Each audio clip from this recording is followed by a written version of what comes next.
আসসালামু আলাইকুম ওৰহমতুল্লাহি ওবৰাকাতু। স্বাগতম জনাইছো মোৰ ইসলামিক নলেজ চেনেললৈ। আজি আমি কথা পাতিম ইছলামৰ বুনিয়াদ বা ভিত্তি কি কি বস্তুৰ ওপৰত প্ৰতিষ্ঠিত। ইছলামৰ বুনিয়াদ 5টা ভিত্তিৰ ওপৰত প্ৰতিষ্ঠিত। 1 নম্বৰ কলিমা, 2 নম্বৰ নামাজ, 3 নম্বৰ ৰোজা, 4 নম্বৰ জাকাত আৰু 5 নম্বৰ হ'ল হজ। মিশকাত শরীফর হাদিসত আহিছে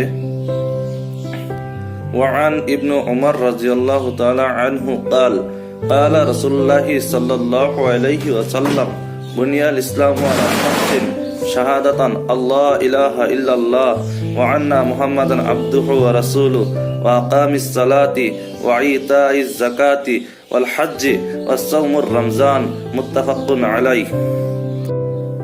আজিৰ ভিডিঅ'টো এইখিনিতে সামৰণি মাৰিলোঁ। মোৰ নতুন চেনেল খুলিছোঁ, কিবা এটা ইছলামিক জ্ঞান মই যিখিনি জানো সেইখিনি মই এই চেনেলটোৰ জৰিয়তে দিবলৈ চেষ্টা কৰিম। আৰু আপোনালোকেও মোৰ চেনেলটো আগবঢ়াই নিয়ক। চেনেলটো ছাবস্ক্ৰাইব কৰক, শ্বেয়াৰ কৰক আৰু লাইক কৰক।